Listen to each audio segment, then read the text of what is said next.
Oh, hey, I'm just sitting here eating some chocolate chip cookies. What's that? Oh, you want some too? Okay, well, stick around to the end of this video, and I will give you my exact recipe for chocolate chip cookies. Also some SEO and stuff. Let's go. So you want to be a rock superstar and live large, big house, 5 cars, you're in charge. Welcome everybody to the greatest show on earth. Well, maybe not, but I always wanted to say that. This is Superstar SEO Q&A number 8, and it is also day 5 in our 30 video challenge. So without further ado, let's get going.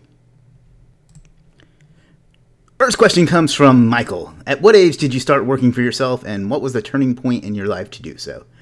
Okay, so I am 39 now, so I was 38 when I started working on it for myself. Now, I've been running my business on the side along with a job for several years, but I've only been doing it on my own for about a year, so hopefully that's good news. It's really been a great year. It's a lot of stuff, great stuff has happened, a lot more on the horizon, so it was really good. For me, the turning point to quit, I guess if your question is that what was the turning point to quit my job, was I got to the point where I was not only miserable at it, but I was also losing money by being there and not being able to expand what I was doing on my own.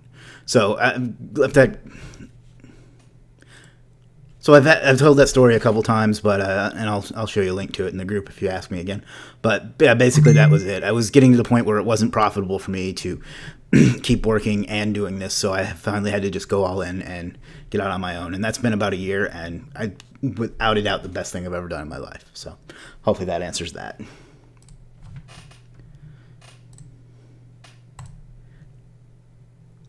Next question comes from Ismar. How do you start to rank a client site? Social signals and PBNs only, or do you have some secret juice? Definitely no secret. SEO is not that complicated in that you need to have like some secret to rank. All you really need to do, basically, and this is some pretty top secret stuff I'm going to tell you here, so take notes. I'm just kidding, by the way.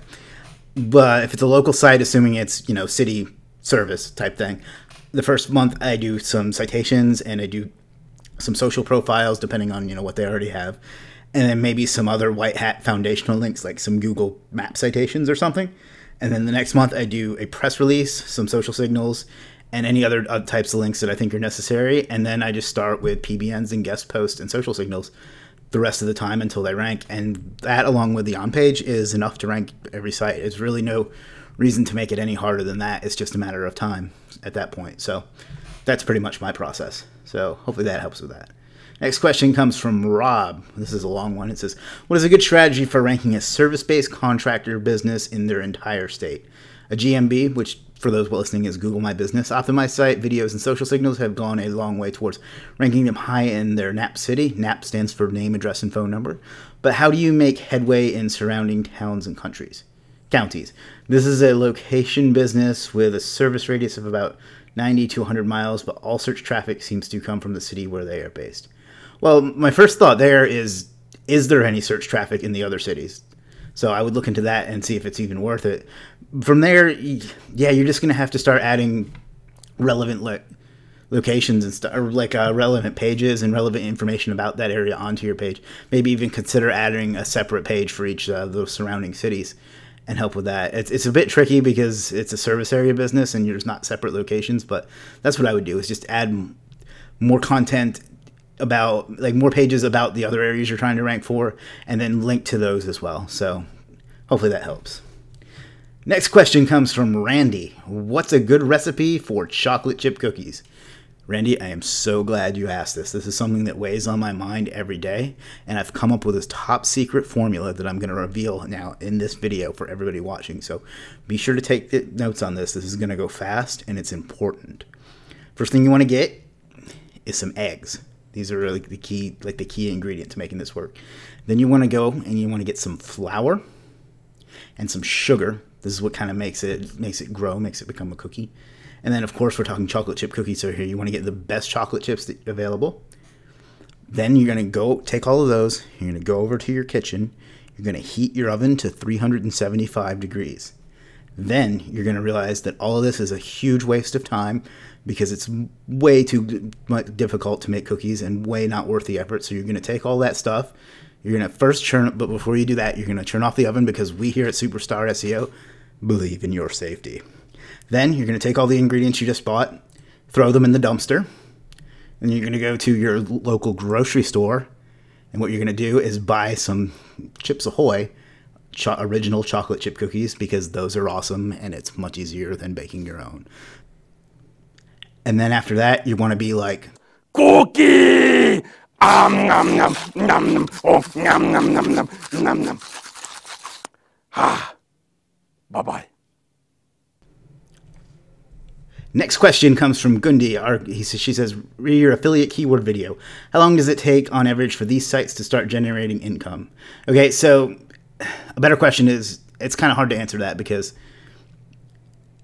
you can rank them pretty quickly if you do it the way I showed you, but it depends on how well you set up your site and how good the offer is and stuff like that for it to start generating income.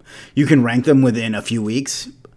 Generating income, you're going to have to play with until you get the copy right and make the site look good and get a good offer and things like that. So I know that depends is kind of like a cop-out answer, but it really does depend. Number 2, how do you do on-page SEO with an EMD? EMD stands for exact match domain, and many articles with such similar keyword. The same way I do it for anything else. I don't let the fact that it's EMD change my process at all. So just the H1s and your alt tags and peppering it into the content. So yeah, don't ever think that the EMD doesn't really change much.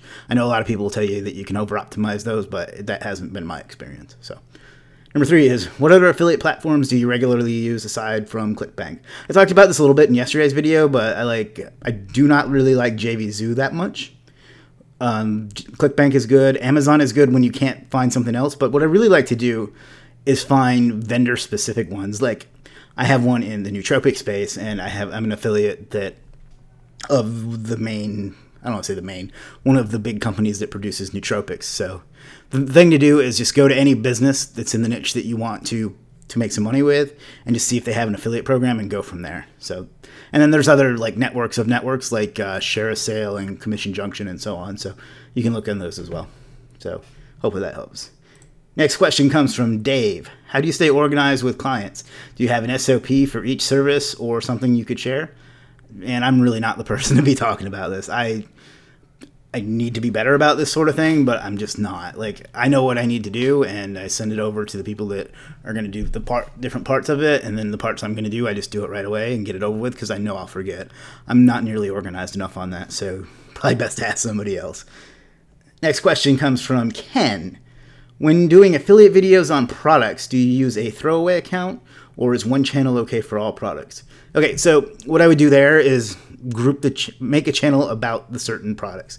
So for example, you wouldn't want to do a weight loss review and an electronics review on the same channel, but you could review a bunch of electronics affiliate products on the same channel and theme that channel and brand that channel towards those, and then do one for weight loss products or whatever it may be. You can also do like a product review channel and just make it one giant one where the theme is product reviews. But I found that the niched ones work a little better. So that's kind of my answer to that. Number 2 is best practice on the affiliate link. Cloak, shorten, or leave as is. I don't know. A lot of platforms don't like it when you shorten them. What I like to do is if it's WordPress, is use a tool called Pretty Link, which is where you can make a link. I guess it's not really cloaking in the strictest sense of it, but I'm probably nitpicking, but it's basically, it makes the link look like something someone would click. So if you were promoting SERPed, you could have superstarseo.com/SERPed, and that instead of like serp.net/AFID equals AJ4, you know what I mean? So that's probably the way I do it. It probably doesn't make much difference though. So next question comes to us from the greatest name in human history.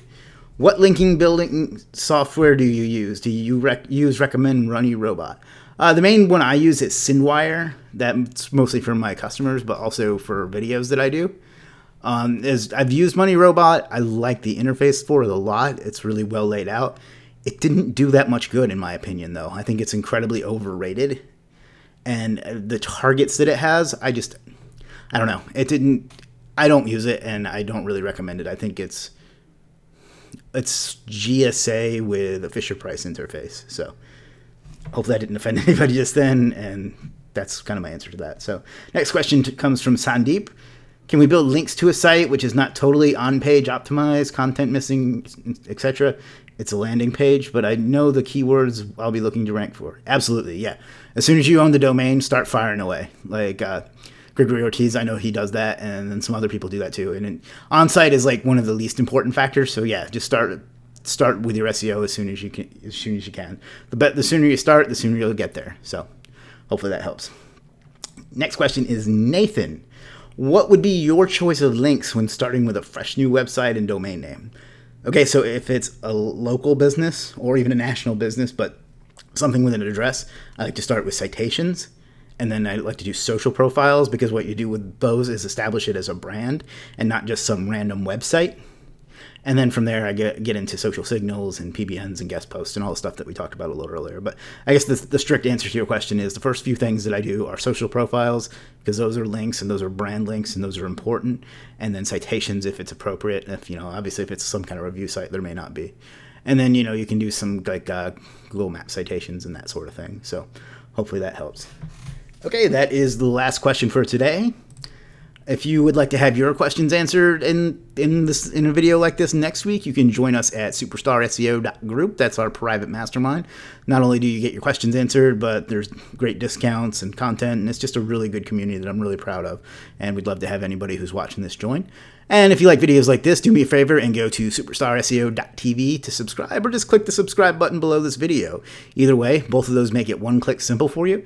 And then once you've done that, go ahead and click the notification bell like I have highlighted here. That way, as soon as I drop a new video every day, which we'll be doing for at least another 25 days, you'll know right away. Just like that one that you saw pop up in mine a little while ago when I had a subscription go off. So, I hope you enjoyed this. I will talk to you soon. Please keep watching. I really do appreciate it, and I hope you have a great weekend. Thanks.